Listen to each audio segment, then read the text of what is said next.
बिस्मिल्लाहिर्रहमानिर्रहीम। अस्सलाम वालेकुम नाज़रीन, आप यूट्यूब चैनल देख रहे हैं। मैं इमरान खान हूँ। जो अब तक की अपडेट्स हैं उसमें ये है सबसे बड़ी कि आज पाकिस्तान तहरीक इंसाफ का वो केस लगने जा रहा है और इस केस के हवाले से कुछ तफसीलात हैं शेख वकास अकरम साहब ने दी है। सेक्रेटरी इत्तलात हैं पाकिस्तान तहरीक इंसाफ के। दफ़ा 200 के तहत फ़ौजदारी शिकायत, ये जो कंप्लेंट दायर की है पाकिस्तान तहरीक इंसाफ ने कि उनके लोगों का कत्लेआम हुआ, उनके 38 लोग जो हैं वो ज़ख्मी हैं जिनको गोलियाँ लगी हैं, वो उनको लेकर आए और साथ उन्होंने बताया कि उनके बहुत सारे लोग लापता भी हैं।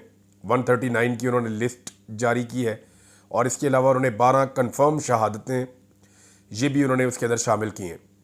और खैबर पख्तूनख्वा से उनके 2 वज़ीर और 2 MPs वो दोनों भी इसमें गवाह के तौर पर शामिल हैं।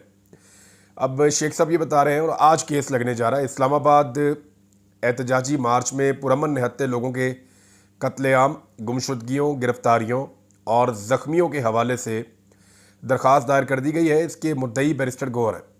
बैरिस्टर गौहर बमुकाबला शहबाज शरीफ को दाखिल किया गया और जुडिशल मजिस्ट्रेट ने इसे सेशन जज वेस्ट को भेज दिया है। समाअत कल 14 तारीख यानी आज के दिन में, उन्होंने रात को ये ट्वीट किया था, 14/12/2024 तक मुलतवी, यानी आज इसकी समाअत होगी इस मामले की। इसमें एक डेवलपमेंट और है जो पाकिस्तान तहरीक इंसाफ ने की है और ये बहुत इम्पॉर्टेंट डेवलपमेंट है। ये 17 दिन के बाद हो रही है। ये चीज़ें पहले होनी चाहिए थी लेकिन बदकिस्मती से पाकिस्तान तहरीक इंसाफ और चक्रों में पड़ गई थी। इमरान खान साहब के वाज़ेह अहकामात के बावजूद तहरीक इंसाफ ने, हम बार बार निशानदेही करते रहे। मैंने बड़ा लंबा अरसा क्राइम रिपोर्टिंग की है तो मैं जानता हूँ कि कितनी इम्पॉर्टेंस है इन मामलात की कि आप फौरी तौर पर एक तहरीर लेकर थाने में जाएँ, चाहे आपकी FIR दर्ज हो या ना हो। आप CCTV फुटेज को महफूज बनाने की कोशिश करें। जो सेफ सिटी कैमरास लगे हुए हैं जिसमें हम लोग पाकिस्तान के शहरी बहुत बड़ी मिकदार में टैक्स देते हैं, ये हमारे पैसों से ये पैसा कटता है सेफ सिटी का, हमने अपने पैसों से ये लगाया है और ये लगाने का मकसद यही था कि जराइम की रोकथाम हो। अगर कुछ गलत हो रहा है शहर में या उस इलाके में तो उसकी निशानदेही हो और उसको बतौर सबूत पेश किया जा सके। अब जो है वो चेयरमैन पाकिस्तान तहरीक इंसाफ बैरिस्टर गौहर ने सरकारी अस्पतालों को भी ख़त लिख दिया है और जो CCTV फुटेज का और अस्पतालों का रिकॉर्ड मंगवाया ना, ये 24 तारीख से लेकर 28 नवंबर की रात 11 बजे तक का मंगवाया। देखें जो सानिया हुआ वो तो 26 और 27 की रात को हुआ, तो 28 तारीख की रात तक का रिकॉर्ड क्यों मंगाया ये मैं आपको बताता हूँ। अभी इसमें बैरिस्टर गौहर साहब ने CCTV फुटेजेस मांगी है और 24 नवंबर से लेकर 28 नवंबर की रात 11 बजे तक लाए गए मरीजों की तफसीलात भी मांगी हैं। अब ये 2 अस्पताल हैं इस्लामाबाद के, एक पॉलीक्लिनिक अस्पताल है और एक पिम्स अस्पताल है। इसके डॉक्टर ने of the record international media को और लोकल मीडिया को बताया कि उनके ऊपर कितना ज़्यादा दबाव है और बहुत बड़ी तादाद में गोलियों से छन्नी होने वाले ज़ख्मी वहाँ पर लाए गए थे। लाशें भी इन्हीं अस्पतालों में पहुँची थी जिन्हें बहुत देर के बाद जो मुद्दई लोग हैं, जो बेचारे लवाहिकीन हैं, उन्हें काफ़ी दबाव में लेने के बाद वो लाशें उनके हवाले की गई थी। और अब CCTV फुटेज 28 तारीख की रात 11 नवंबर तक इसलिए मांगी गई है कि कुछ इतलात ऐसी आ रही हैं कि जो उस एरिया में कवर अप किया गया है बाद में, यानी जहाँ पे इस्लामाबाद में D चौक में सानिया हुआ, जहाँ पे कत्लेआम हुआ, वो मामला वहाँ पे 26 की रात या 27 की सुबह तक ख़त्म नहीं हुआ बल्कि ये अगले 24-36 घंटे तक जारी रहा। और शानदाना गुलजार ने यह क्लेम किया कि इवन कंटेनर्स के अंदर लाशें थीं और एक लाश के बारे में वो कह रही हैं कि वो काफ़ी ख़राब भी हो गई थी। ये शानदाना गुलजार का क्लेम है, सोशल मीडिया में बहुत ज़्यादा चल रहा है। पाकिस्तान तहरीक इंसाफ के कुछ लोग ये क्लेम कर रहे हैं कि उनकी लाशें ज़्यादा हैं। जो लोग लापता हुए हैं उन्हें वहाँ से कैसे मुंतकिल किया गया, कहाँ छुपाया गया, ये सारा राज पता चल सकता है अगर CCTV फुटेजेस 28 तारीख की रात 11 बजे तक की मिल जाए। अब उम्मीद करते हैं कि ये CCTV फुटेजेस सामने आ जाएंगी। अगर ये CCTV फुटेज गायब कर दी गई या इसको भी मिटा दिया गया या ये कह दिया गया कि 2 हफ्ते गुजर गए हैं तो अब हमारे पास नहीं है, या कोई करप्ट हो गई है या सिस्टम ख़राब हो गया, कोई भी अगर ऐसा बहाना बनाया गया तो इसका मतलब ये है कि पाकिस्तान तहरीक इंसाफ से जो टाइम इस सिस्टम को चाहिए था वो टाइम गेन कर लिया गया है। बहरहाल ये बहुत इंपॉर्टेंट है, देर आए दुरुस्त है। ये काम बहुत पहले होने चाहिए थे, बदकिस्मती से बहुत ताख़ीर से हुए। लेकिन फ़िलहाल पाकिस्तान तहरीक इंसाफ ने यह ट्रैक उस वक्त पकड़ा जब तहरीक इंसाफ ने पूरी कोशिश की मुज़ाकरात के हवाले से और सच्चे दिल से कोशिश की, लेकिन हुकूमत ने उनकी कोशिशों का मजाक उड़ाया बल्कि उनको डीमोरलाइज किया। और इवन जो पाकिस्तान तहरीक इंसाफ का कारकुन है वो बड़ा डीमोरल हुआ, सोशल मीडिया पे इसका इम्पैक्ट भी आया। अब दूसरी जानिब एक और चीज़ है, और वो बहुत तेज़ी से दबाव डालने के लिए, क्योंकि 26 नवंबर को जो हुआ उसको छुपाना बहुत ज़रूरी है इस वक्त इदारों के लिए और हुकूमत के लिए।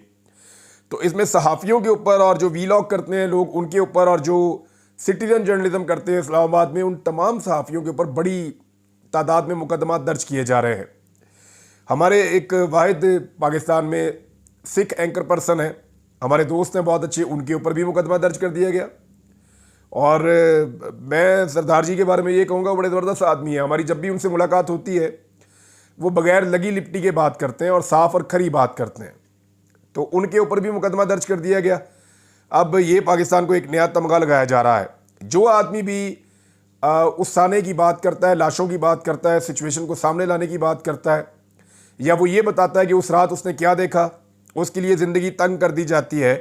तो कत्ल तो कर दिए गए, अब कत्लों को छुपाने की पूरी कोशिश उस वक्त से लेकर अब तक की जा रही है।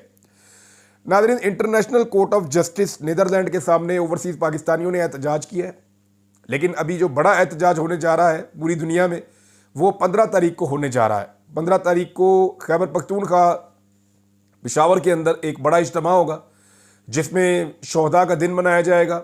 ये इमरान खान साहब ने इसकी अनाउंसमेंट की है। वहाँ से ये बात भी क्लियर हो जाएगी कि पाकिस्तान तहरीक इंसाफ का वर्कर अभी कहाँ खड़ा है, क्योंकि जो कुछ भी हुआ उससे बहुत मायूसी हुई, और उसके बाद जो रद्द अमल था पाकिस्तान तहरीक इंसाफ की क़यादत की जानिब से वो बड़ा सुस्त था। उसकी वजह से कारकुन शिकायत कर रहे थे कि जनाब हमारे लोग शहीद हो गए हैं, लेकिन आवाज़ नहीं उठाई गई। लेकिन ये इमरान खान साहब की कॉल है, और कारकुन इमरान खान के साथ उनका ताल्लुक़ कमज़ोर नहीं हुआ। वो अभी भी ऐसा लगता है कि कारकुन और इमरान खान आपस में बड़ी मजबूती के साथ बंधे हुए हैं, एक दूसरे के साथ खड़े हुए हैं। बैरिस्टर अली ज़फ़र ने एक स्टेटमेंट दिया है, और ये इमरान खान साहब के हवाले से ये स्टेटमेंट उन्होंने बताया। उन्होंने कहा कि मेरी इमरान खान से मुलाकात हुई, वो गुस्से में थे। उनका कहना था कि मुज़ाकरात का ये तरीका नहीं होता, हम किसी से भीख नहीं मांग रहे हैं।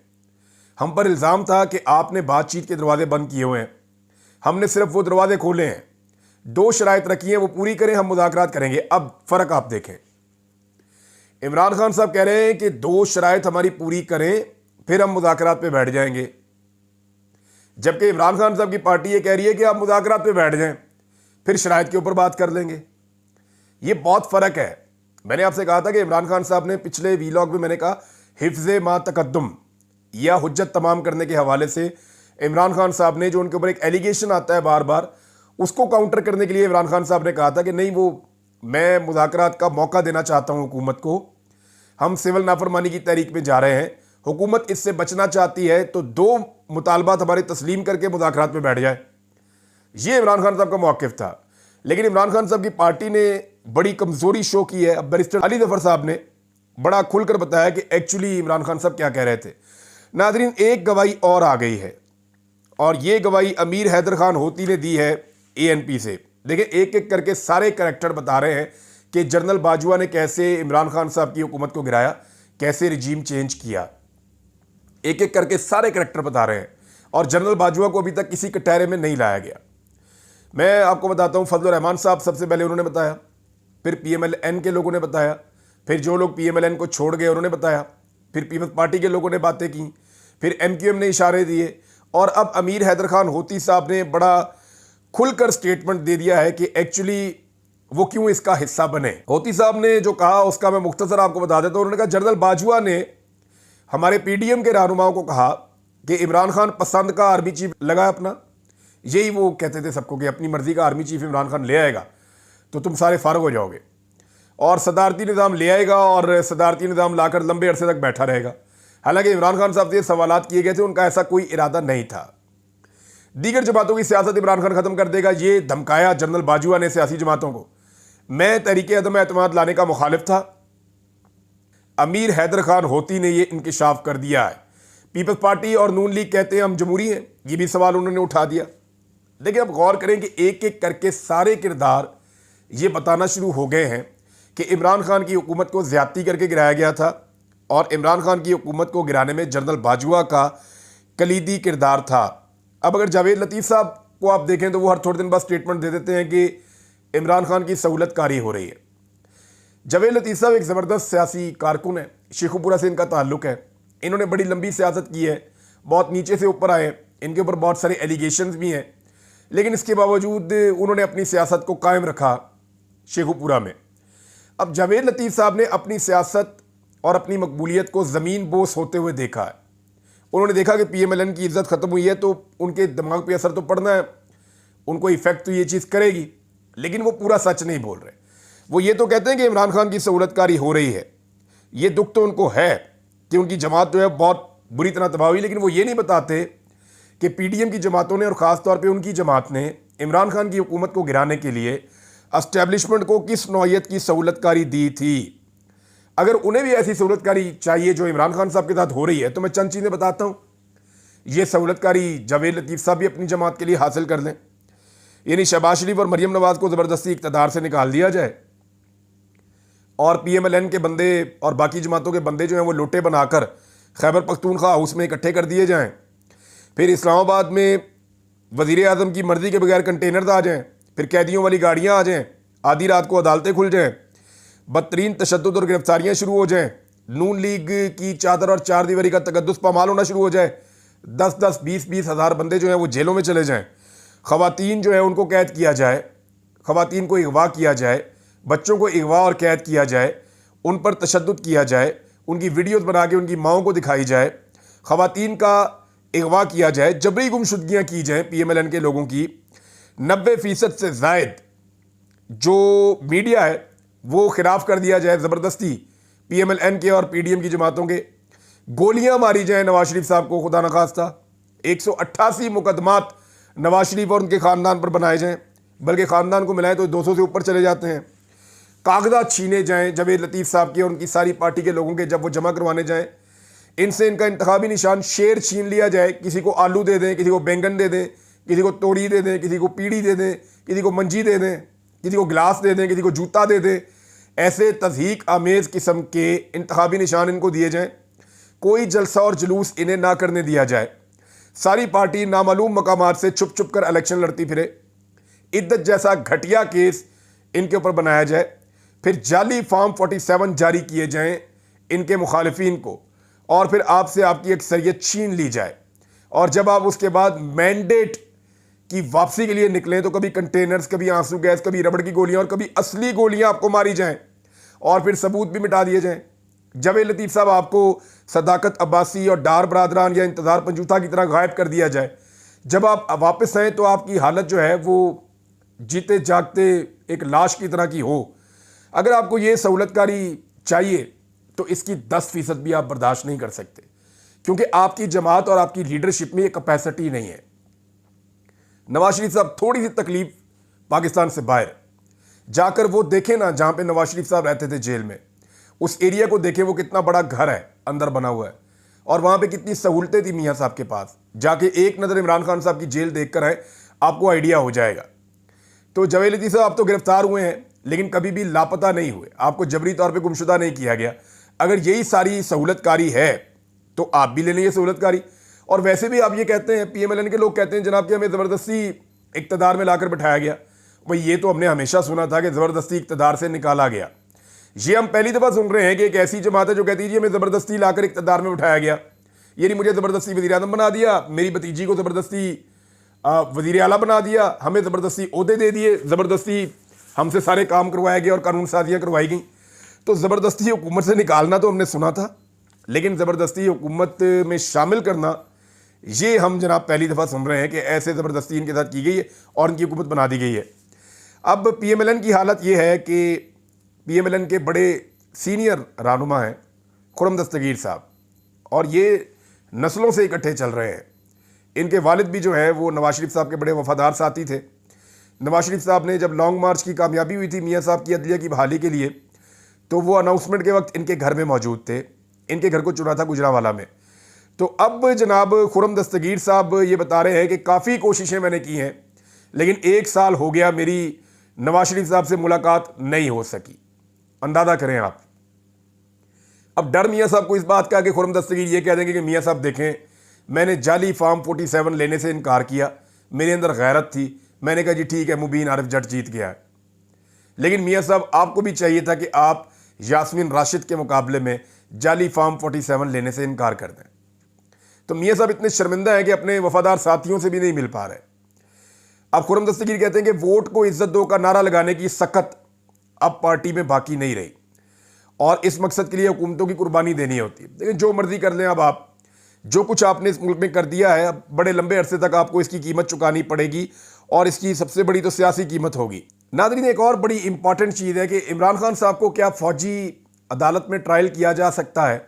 बज़ाहिर तो ऐसा दिखाई नहीं देता, लेकिन ये एक प्रेशर टैक्टिक्स के तौर पे यूज़ किया जा रहा है। इसके मकासद क्या हो सकते हैं? एक तो 26 नवंबर से तवज्जो हटाना और दूसरा इमरान खान साहब पर दबाव डालना ताकि जो बाइडन के जाने से पहले पहले इमरान खान साहब को राज़ी किया जा सके, वरना बाद में वो सपोर्ट अमेरिका से नहीं मिलेगी पाकिस्तान को जो सपोर्ट इमरान खान के खिलाफ इस वक्त मैसर है।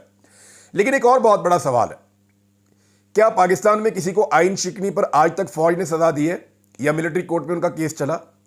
पाकिस्तान में 4 डिक्टेटर स्टेट अवे आए हैं, उन्होंने आकर पाकिस्तान में बार बार आइन शिकनी की है। आइन को रोनते हुए उन्होंने मुल्क के अंदर मार्शल लॉ लगाए, लेकिन उनमें से एक का भी कोर्ट मार्शल नहीं हुआ। अगर वाकई पाकिस्तान में ये सोच लिया मिलिट्री एस्टेब्लिशमेंट ने कि उन्होंने इंसाफ फराहम करना है, तो उन 4 डिक्टेटर की कब्रों का भी एहतसाब किया जा सकता है, लेकिन ऐसा नहीं हो रहा। अगर इमरान खान साहब का मिलिट्री कोर्ट के अंदर ट्रायल होता है तो इसका मुवाजना उन 4 डिक्टेटरों के साथ किया जाएगा और ये कहा जाएगा देखें सियासतदानों का तो हो रहा है, लेकिन जो 4 डिक्टेटर पाकिस्तान का आधा टाइम खा गए उनका किसी किस्म का एहतसाब नहीं हो रहा और आलमी सतह पे इसका बड़ा सख्त रद्द-ए-अमल सामने आएगा। जस्टिस मंसूर अली शाह साहब का नाज़रीन एक लेटर भी सामने आया है और उन्होंने जस्टिस जमाल मंदोखेल साहब को लेटर लिखा है 26वीं तरमीम के हवाले से। ये बहुत इंपॉर्टेंट है क्योंकि हुकूमत अपने जज लाना चाहती है। हुकूमत उन लोगों को जज बनाना चाह रही है या उन वकीलों को जज बनाना चाह रही है हाई कोर्ट्स के अंदर जिनकी खिदमात हैं PMLN के लिए या पाकिस्तान की एस्टेब्लिशमेंट के लिए या PDM की जमातों के लिए या जो लोग एंटी इमरान खान हैं जो खिदमात सरंजाम देते रहे, उन्हें जज बनाना चाह रही है ये हुकूमत। अब हुकूमत की वहाँ अक्सरियत हो गई है, इसी चीज़ की निशानदेही की है जस्टिस मंसूर अली शाह साहब ने। उन्होंने chairman rules committee justice Jamal Khan Mandokhel को खत लिखा जिसमें उन्होंने कहा कि 26वीं आईनी तरमीम ने जजेस तकर्री से मुताल्लिक इख्तियारात के तवाज़ुन को बिगाड़ कर एग्जीक्यूटिव को अक्सरियत फराहम कर दी है, जिससे अदलिया में सियासी तैनातियों का खतरा लाक हो गया है। यानी जो पूरा का पूरा जजेस तैनाती का तरीकाकार था, इसकी जो कमेटी होती थी उसमें अदलिया की ताकत ज़्यादा होती थी और दूसरी साइड कम होती थी, तो जजेस फैसला करते थे कि कौन बेहतर जज हो सकता है, उसको लाया जाता था। अब ये हो रहा है कि सियासतदानों की इन्वॉल्वमेंट बढ़ गई है, जिसको आप कह सकते हैं कि एग्जीक्यूटिव मेंबर असेंबली वगैरह ये वो इनकी इन्वॉल्वमेंट बढ़ गई है, इनकी तादाद बढ़ गई है। तो जो अवामी नुमाइंदे या जो सियासतदान चाहेंगे वो बंदा जज बन जाएगा, चाहे जज उसके खिलाफ ही मौक़िफ़ क्यों ना इख्तियार करें। जस्टिस मंसूर अली शाह साहब ने जजेस तैनाती के हवाले से जुडिशल कमीशन ऑफ पाकिस्तान की तश्कील करदा कमेटी के चेयरमैन जस्टिस जमाल खान मंदोखेल को खत लिखा। मंसूर अली शाह साहब ने कहा कि आईनी अदालतों में जजेस की तकर्री से मुतल्लिक रूल्स तश्कील देना इंतहाई अहम है। जजेस तकर्री के लिए रूल्स की तश्कील अदलिया की आज़ादी और कानून की हुक्मरानी के लिए नागुज़ीर है। उन्होंने लिखा कि आइन का आर्टिकल 175A जुडिशल कमीशन और रूल्स तश्कील देने का इख्तियार देता है। कमीशन के रूल्स में जजेस तकर्री के लिए रूल्स बनाना भी शामिल है। रूल्स के बगैर जजेस तकर्री के लिए जुडिशल कमीशन के इक़दाम गैर आइनी होंगे। ये आप देख लीजिए। उन्होंने कहा कि मुल्क में अदलिया को हमेशा से जजेस की तकर्री का इख्तियार रहा है, हमेशा से जजों को अदलिया लगाती रही है।